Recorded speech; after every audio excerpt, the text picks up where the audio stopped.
Welcome to the Human Capital Innovations Podcast, your go-to source for personal, professional, and organizational growth and development. We hope you tune in often for all things people management, organizational development and change, organizational leadership, and social impact related. Maximize your personal and organizational potential with Human Capital Innovations Podcast.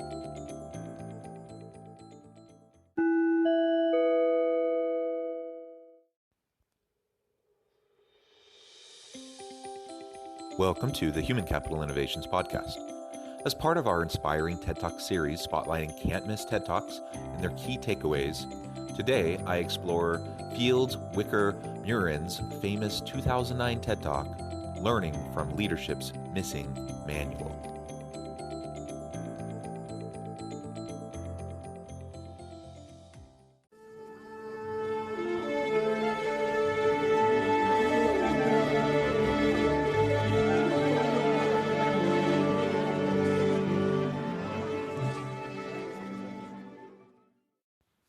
Welcome back to the Human Capital Innovations Podcast. It's great to be with you again today for this inspiring TED Talks episode. Today I'll be exploring the 2009 TED Talk, Learning from Leadership's Missing Manual by Fields Wicker-Miurin. Leadership doesn't have a user's manual, but Fields Wicker-Miurin says stories of remarkable local leaders are the next best thing. At a TED salon in London, she shares 3. Thank you for joining me, and I'll catch you on the flip side of this first clip.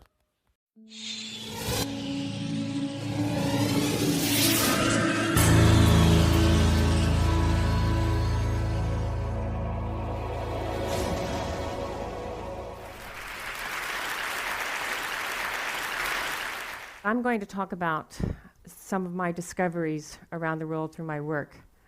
These are not discoveries of planets or new technologies or science. They're discoveries of people and the way people are and new leadership. This is Benki. Benki is a leader of the Ashaninka nation. His people live in Brazil and in Peru.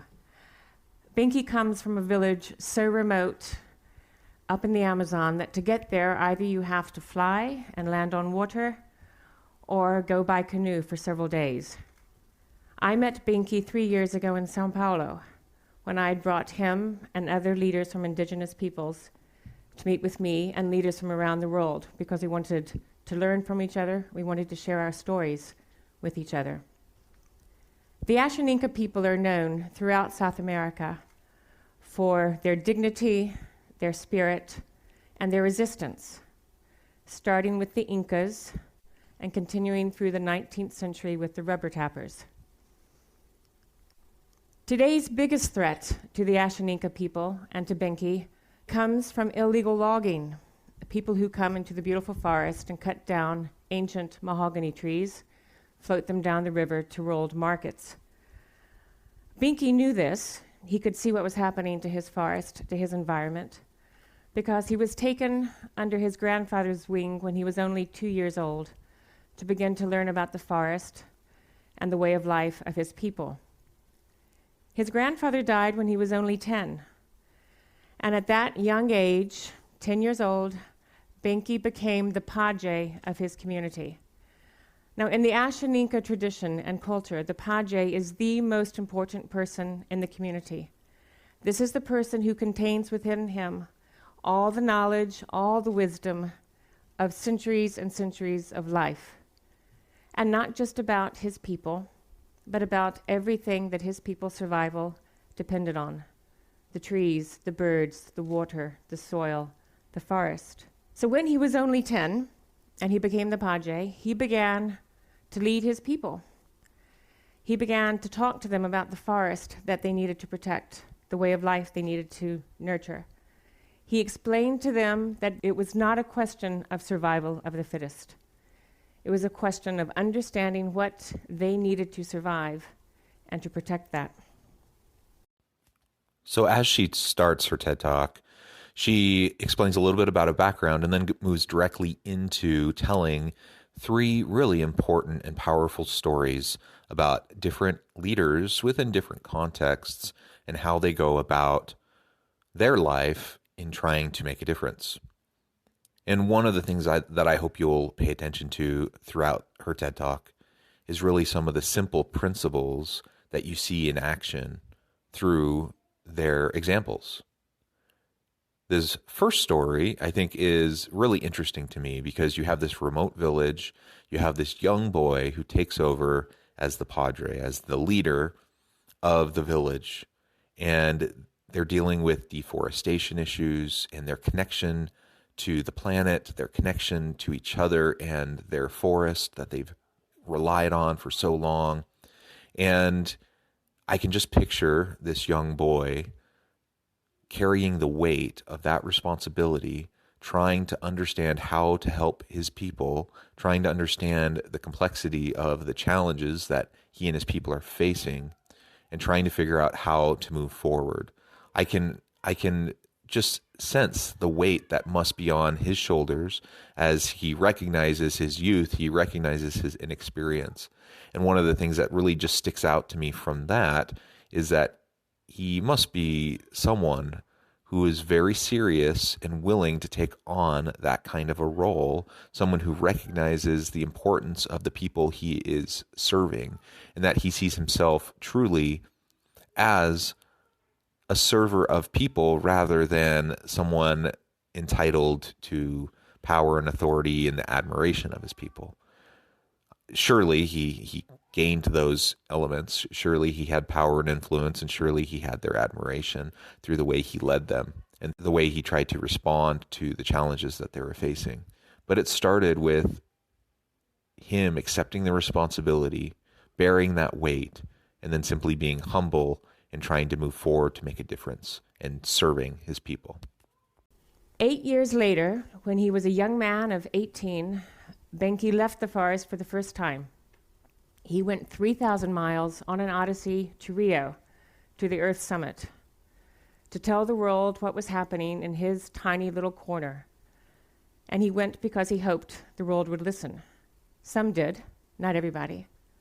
But if you can imagine this young man with his headdress and his flowing robe, learning a new language, Portuguese, not to mention English, going to Rio, building a bridge to reach out to people he'd never met before, a pretty hostile world.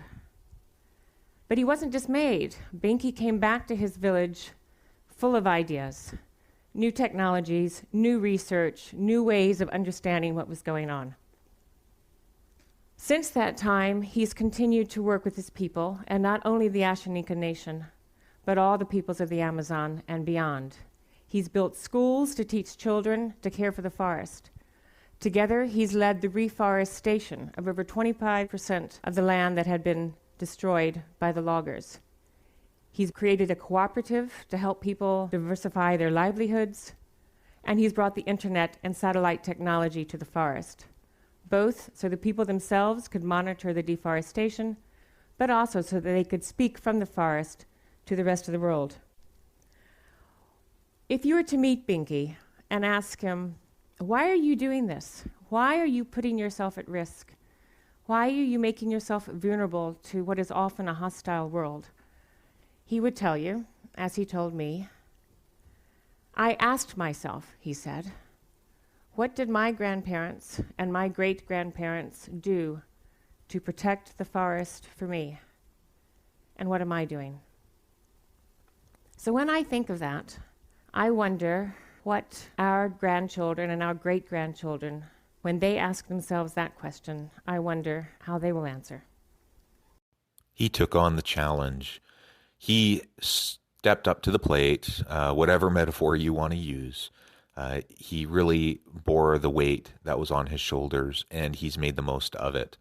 Learning and growing, talking to others, networking, connecting, this young boy growing into a man leading this village has made such a difference because he was humble, because he was willing to step up, because he was willing to learn, because he was willing to make the effort. Leaders don't have all the answers. Leaders don't magically just know how to solve problems. But the good leaders know that they need to lean on others, they need to rely on their people, they need to foster trust and cooperation, and then they need to own their decisions and the outcomes. And that as they humbly serve their people, they will have the opportunity to make a difference. For me, the world is veering towards a future we don't much want when we really think about it deep inside. It's a future we don't know the details of, but it's a future that has signs, just like Binky saw the signs around him. We know we are running out of what we need. We're running out of fresh water. We're running out of fossil fuels. We're running out of land. We know climate change is going to affect all of us. We don't know how, but we know it will. And we know that there will be more of us than ever before. 5 times as many people in 40 years than 60 years ago. We are running out of what we need. And we also know that the world has changed in other ways. That since 1960, there are 1/3 as many new countries that exist as independent entities on the planet. Egos, systems of government, figuring it out, massive change. And in addition to that, we know that 5 other really big countries are going to have a say in the future, a say we haven't even really started to hear yet. China, India, Russia, South Africa, and Binky's own Brazil, where Binky got his civil rights only in the 1988 Constitution. But you know all that. You know more than Binky knew when he left his forest and went 3,000 miles. You also know that we can't just keep doing what we've always done, because we'll get the results we've always gotten. And this reminds me of something I understand Lord Salisbury said to Queen Victoria over 100 years ago when she was pressing him, please change. He said, change? Why change? Things are bad enough as they are. We have to change. It's imperative to me when I look around the world that we need to change ourselves. We need new models of what it means to be a leader. We need new models of being a leader and a human in the world. I started life as a banker. Now, I don't admit to that to anybody but my very close friends. But for the past 8 years, I've done something completely different. My work has taken me around the world, where I've had the real privilege of meeting people like Binky and many others who are making change happen in their communities. People who see the world differently, who are asking different questions, who have different answers, who understand the filters that they wear when they go out into the world. There are so many challenges facing us in the world today. Obviously, there's issues like climate change that came up in her first example, deforestation and the effects of climate change. Other environmental types of issues, and it highlights the stewardship that we have over this planet and how we choose to respond to it. Leaders, those who lead organizations, those who lead communities, those who lead governments, they're facing all of these challenges, and she outlined many. And whether we're talking about climate change or we're talking about social inequality, we're talking about ineffective organizations that aren't meeting the needs of their people or their consumers who are having difficulty bringing value to the market, whatever form of leadership that we're talking about, all leaders need to be able to step up to the plate to address these very difficult challenges and to drive change. Now, obviously, this is very difficult. If it wasn't, then we would have solved our challenges. But it takes a consistent, sustained effort over a long period of time of our best people, our best thinkers, and those who can then implement and put into policy and practice those areas that will allow us to move forward into a better future and leave better outcomes and a better world for our grandchildren. That's what we need from our leaders of today, and it's possible, but it is challenging. And we had one great example already of a leader who is addressing these types of challenges head on, and you're about to hear a couple more.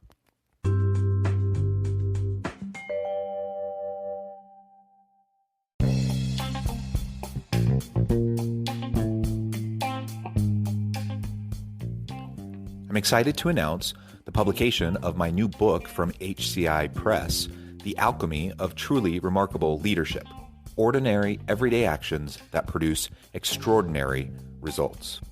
Consider how the nature of work has shifted over the past 50 years.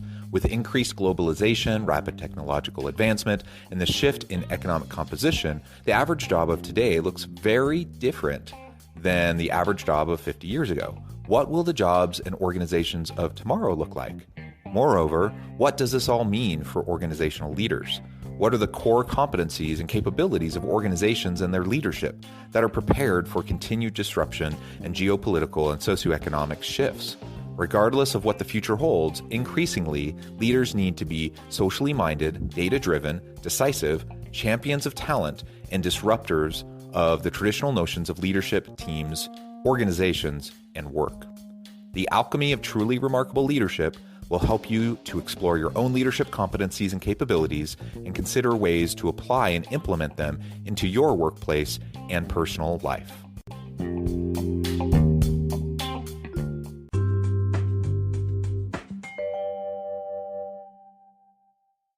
This is Sanghamitra. Sanghamitra comes from Bangalore.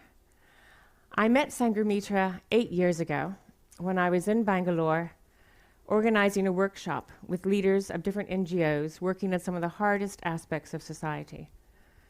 Sanghamitra didn't start life as a leader of an NGO. She started her career as a university professor, teaching English literature. But she realized that she was much too detached from the world doing that. She loved it, but she was too detached. And so in 1993, a long time ago, she decided to start a new organization called Samrangsha, focused on one of the hardest areas, one of the hardest issues in India, anywhere in the world at the time, HIV/AIDS.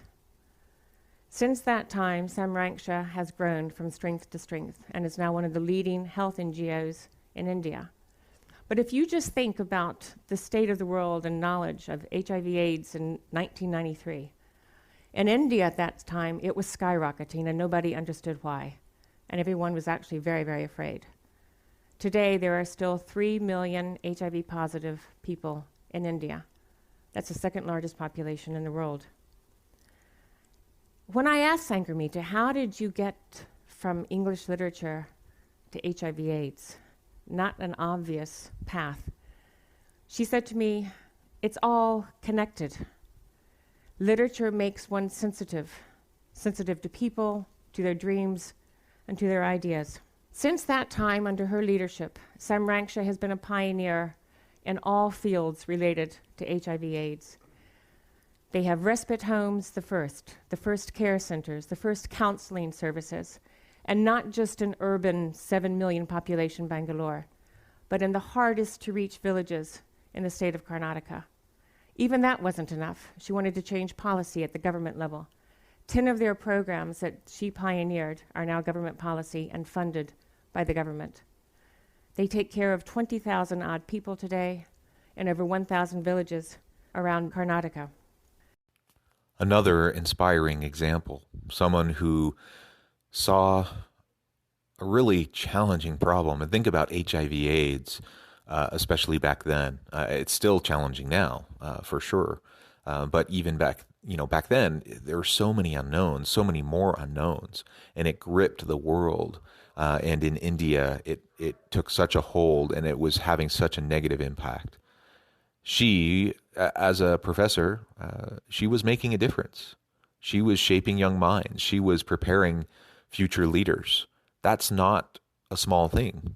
That's something that I take a lot of pride in my own work as a professor.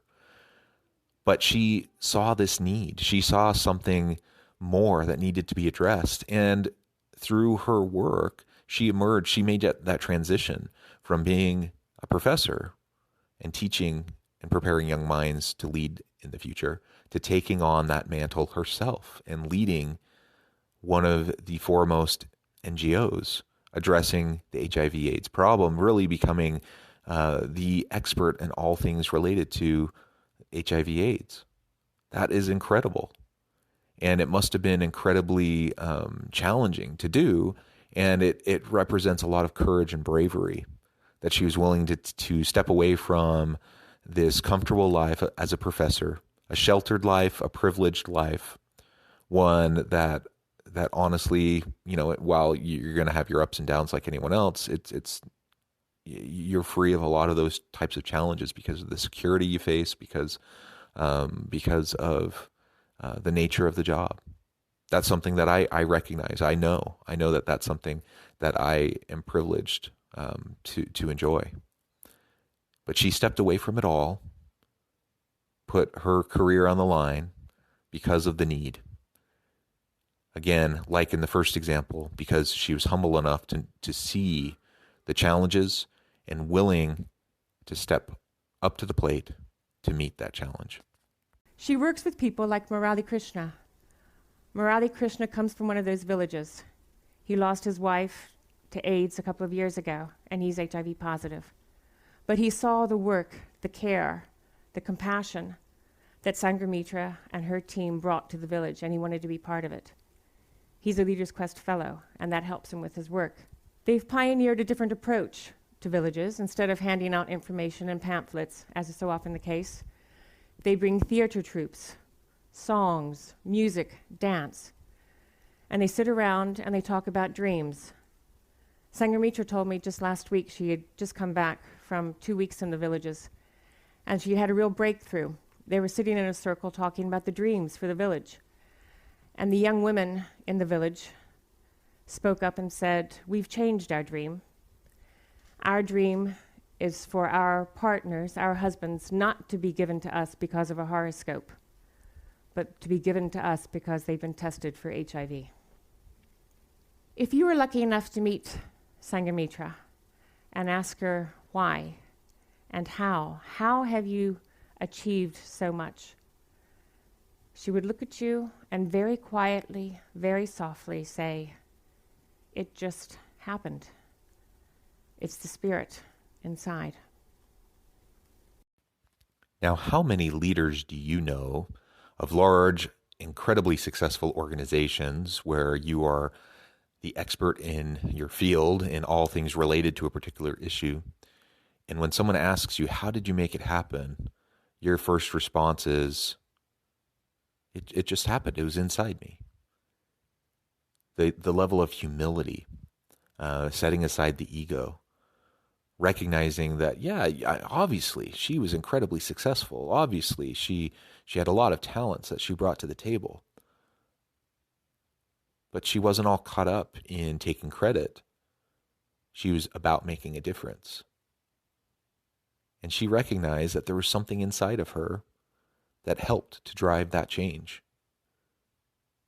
Now, I don't want to oversimplify, and I don't want to suggest that we shouldn't be trying to develop knowledge, skills, and abilities, competencies, and capabilities related to leadership.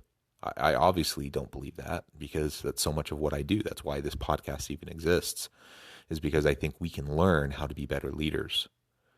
But you can't just learn it. You can't just learn it by listening to a podcast or watching a video or reading a book. You have to apply it. And surely along the way, she interacted with other leaders and saw good and bad examples. She read books. She listened to talks. Surely those things all happened. But where she is different than so many others is that she immediately moved into application. She moved into making sure she was actually living the principles. And as she was living those principles and staying humble, she was able to make tremendous impact on those around her. This is Dr. Fan Jianchuan. Jianchuan comes from Sichuan province in southwest China. He was born in 1957, and you can imagine what his childhood looked like and felt like, and what his life has been like over the last 50 tumultuous years. He's been a soldier, a teacher, a politician, a vice mayor, and a businessman. But if you sat down and asked him, "Who are you really, and what do you do?" he would tell you, "I'm a collector, and I curate a museum." I was lucky. I had heard about him for years, and I finally met him earlier this year at his museum in Chengdu. He's been a collector all of his life, starting when he was 4 or 5 in the early 1960s. Just think of the early 1960s in China. Over a lifetime, through everything, through the Cultural Revolution and everything afterwards, he's kept collecting, so that he now has over 8 million pieces in his museums documenting contemporary Chinese history. These are pieces that you won't find anywhere else in the world, in part because they document parts of history Chinese choose to forget. For example, he's got over 1 million pieces documenting the Sino-Japanese War, a war that's not talked about in China very much, and whose heroes are not honored. Why did he do all this? Because he thought a nation should never repeat the mistakes of the past. So, from commissioning slightly larger-than-life bronze statues of the heroes of the Sino-Japanese War, including those Chinese who then fought with each other and left mainland China to go to Taiwan, to commemorating all the unknown ordinary soldiers who survived by asking them to take prints of their hands, he is making sure, one man is making sure that history is not forgotten. But it's not just Chinese heroes he cares about. This building contains the world's largest collection of documents and artifacts commemorating the U.S. role in fighting on the Chinese side in that long war, the Flying Tigers. He has 9 other buildings that are already open to the public, filled to the rafters with artifacts documenting contemporary Chinese history. 2 of the most sensitive buildings include a lifetime of collection about the Cultural Revolution, a period that actually most Chinese would prefer to forget. But he doesn't want his nation ever to forget.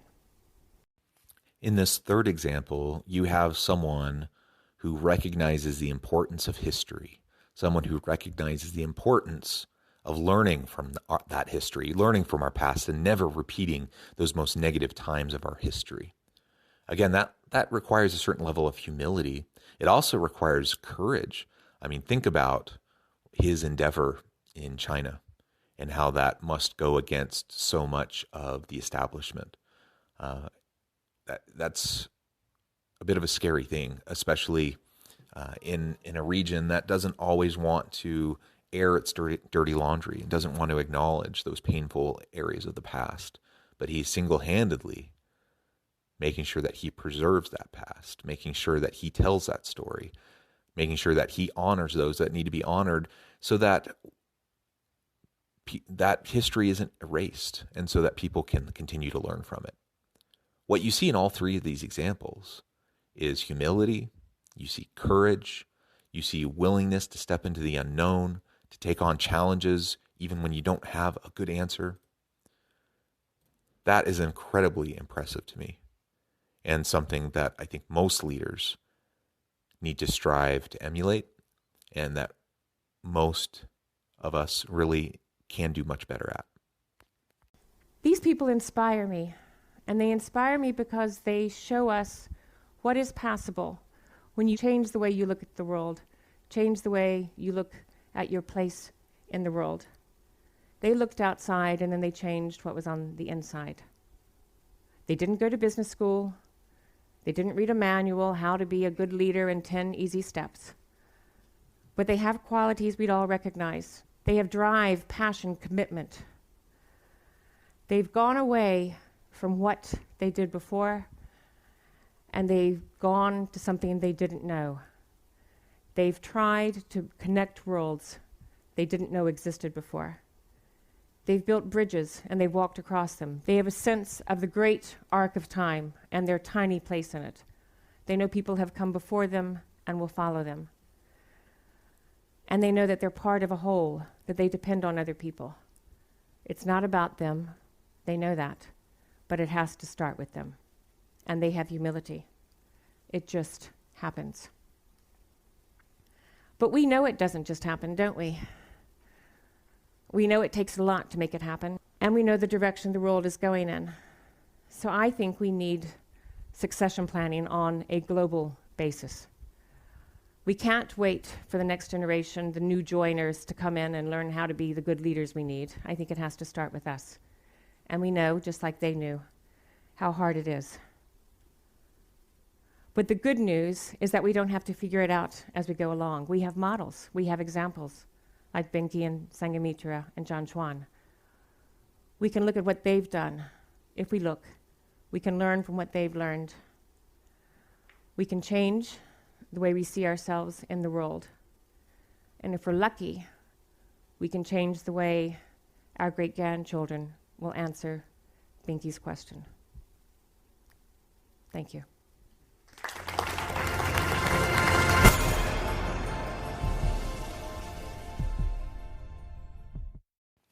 I also find these examples inspiring. And as I said in my commentary after the last clip, I think it is incredibly important for us to look for good examples around us. In the cases of these three examples, it largely just happened. These weren't individuals that set out to be great leaders. These aren't people that necessarily received a traditional education in being great leaders, getting the graduate degrees and MBAs. They didn't necessarily do all of that. But they saw their place in the world. They saw the challenges that needed to be addressed. They saw themselves as instruments for change, that they could be change agents and make a difference, a meaningful, positive difference by tackling some of these big challenges. They remained humble, they were courageous, they were willing to step into the darkness to take on those challenges, and they were relentless, and they never gave up. They were persistent over a long period of time. Anyone can put forth great effort in a really short-term period, but very few are willing to put in the effort day in, day out to be able to make a difference. So we look to these types of examples. We look to these types of individuals to find those principles and practices, those commonalities that we can take from what they've done so that we can try to apply it into our lives and become better.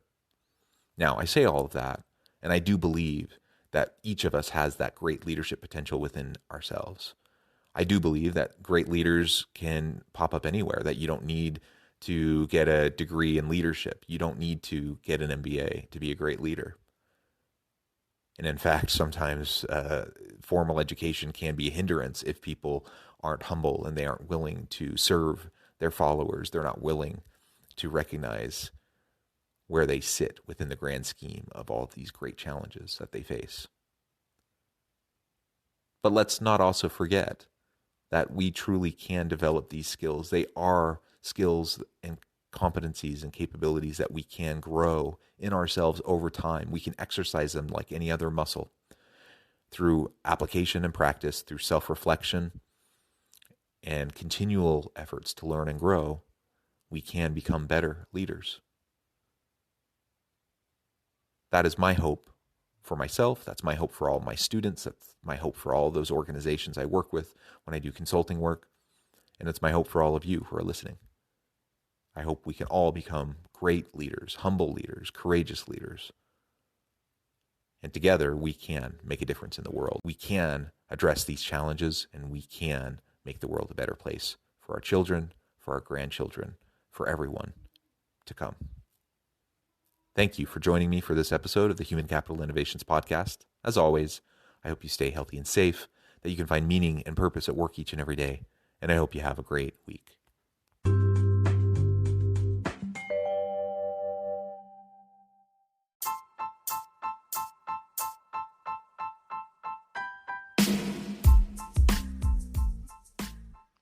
We are excited about the launch of HCI's new magazine, Human Capital Leadership. Human Capital Leadership is a free, interactive e-magazine designed to help individuals, leaders, and organizations find innovative approaches to maximize their human capital potential. We will be publishing issues quarterly in August, November, February, and May. Check out the first issue and let us know what you think.